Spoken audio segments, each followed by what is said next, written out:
guys, I'm back. So I haven't vlogged in a while kasi a lot has happened in the past month. Very unexpected moments and very sad moments in life.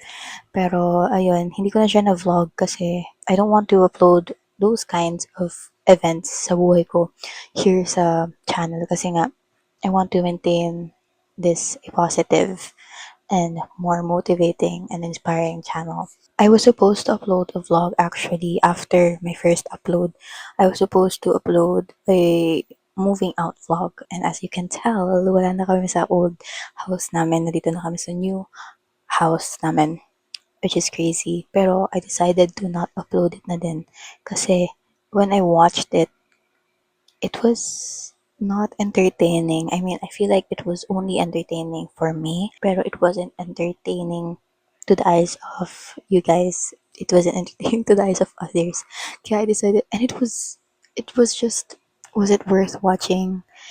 And ang gulo-gulo ng vlog, pangit ng pagkaka-edit ko din. I feel like, because I was so busy with a lot of things, parang nung inedit ko yung vlog na yun, minamadali ko na siya. So, I decided to vlog again kasi I feel like everything's okay na. And also, I can feel the new school year approaching kasi most of my batchmates, especially my friends, is nakikita ko nagpapasok na sila, they're going to school, they're already done with orientation.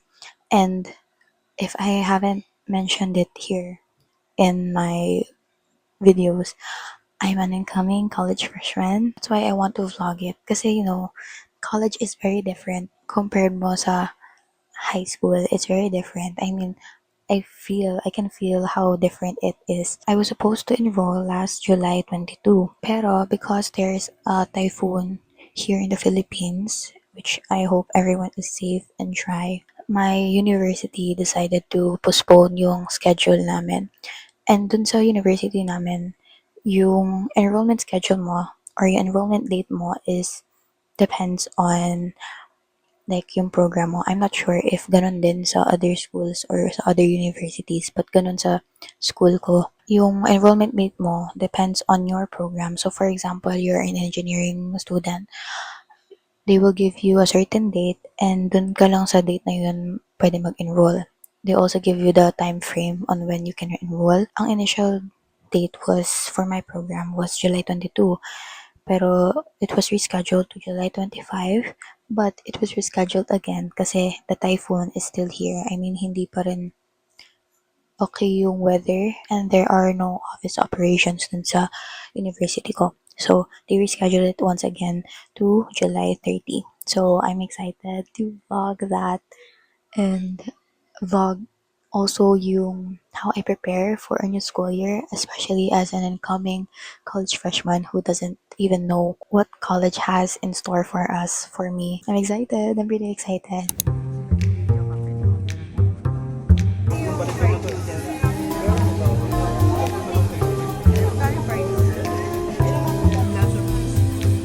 It's a little bit hot pa ate.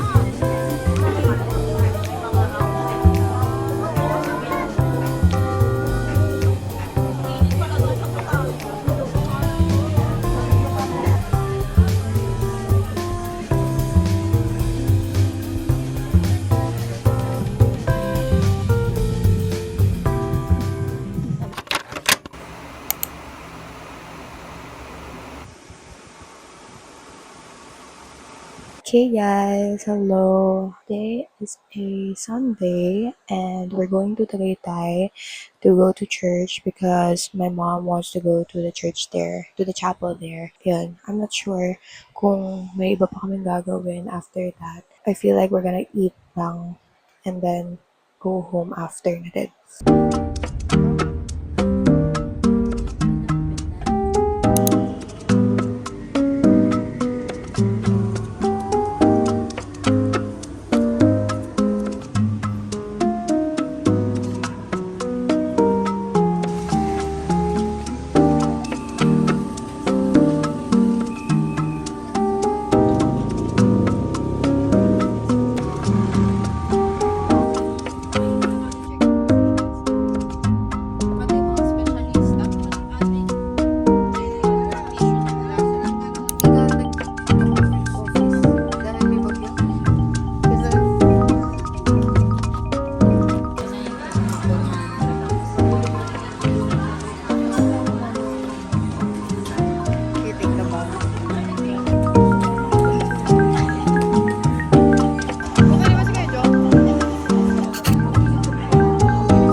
mo ganun? Bibili ka. At saka walang smaller size.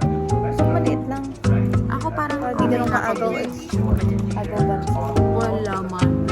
Hindi mo dala yung tissue mo?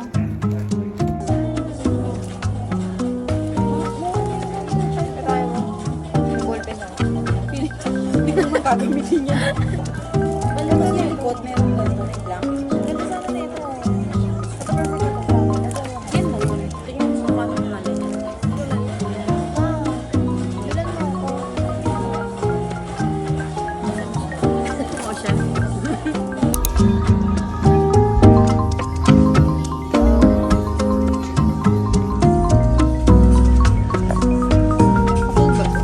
Meron pa sa likod oh.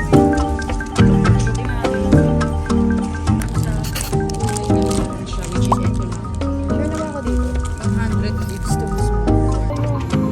Maganda ba? Gusto ko ako yellow or parang gusto ko tong ay iba siya. Kasi parang I'm into blue. Yellow na lang kita pag hawak. Nag-enjoy nga ako. This is my this is my playground. This is my kind of bed. Ganun. Tapos pwedeng may may refill. Refill pala. Refill. Refill. Refill.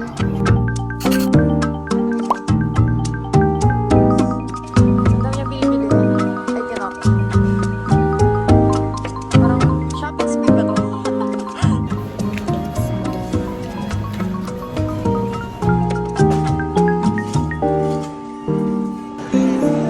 Bago yung face nila, kulay yellow.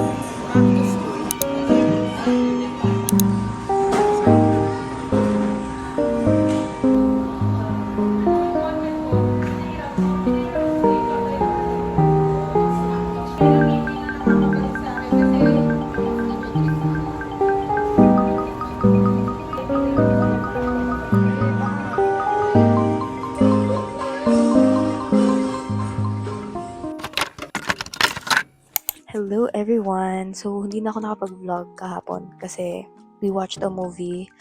Pag-uwi namin, we watched Snow White and it's the first time we watched that movie kasi hindi namin napanood nung it was showing in theaters.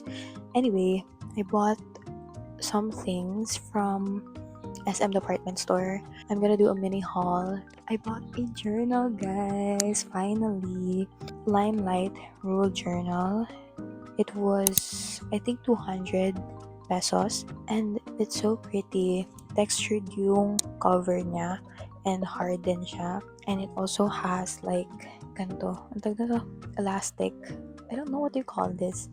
I just hope na it doesn't get dirty kasi it's really hard to clean since it's textured nga. I bought a journal. Ang tagal ko na gusto ng journal. Parang, since last year, I wanted to start na. But, because I was busy, parang hindi ko na siya napagtuunan ng pansin. Before, I had like a small notebook and dun ko din nilalagay yung mga tasks ko for the day or like for the week and pati yung mga deadlines ko, ganon. Kaso, since dun ko nga nilalagay yung mga need kong gawin and dun din ako nag-journal, I feel like it's not so private na and na-expose na siya and parang it's too risky to write down my thoughts there kasi syempre baka may makakita and I can't blame them. Hindi ko na siya tinuloy and I just used that notebook for like to-do list and I think I threw away yung pages na meron ng sulat. But ayun, kaya bumili na ako ng separate na journal kasi I really want to, set like a specific notebook for journaling lang for my thoughts. This one is from SM Department Store. I was supposed to buy one from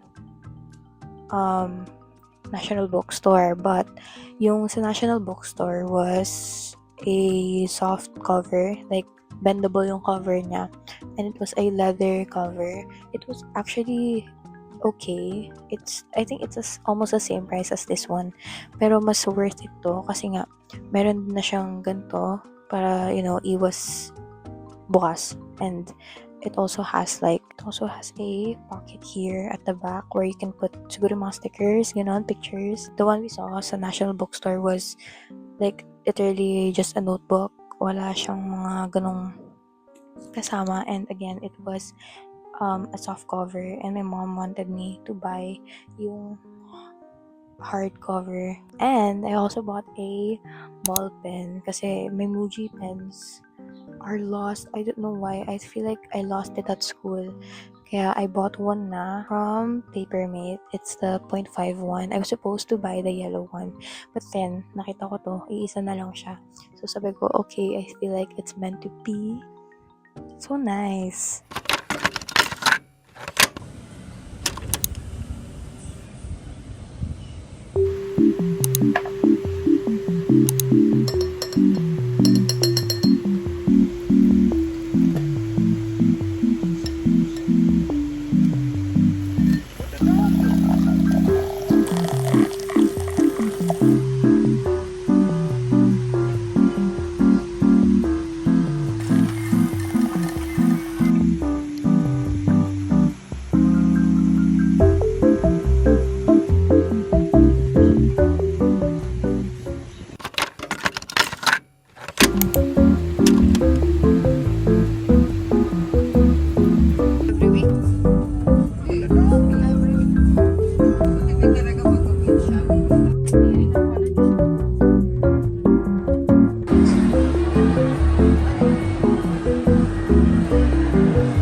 Okay?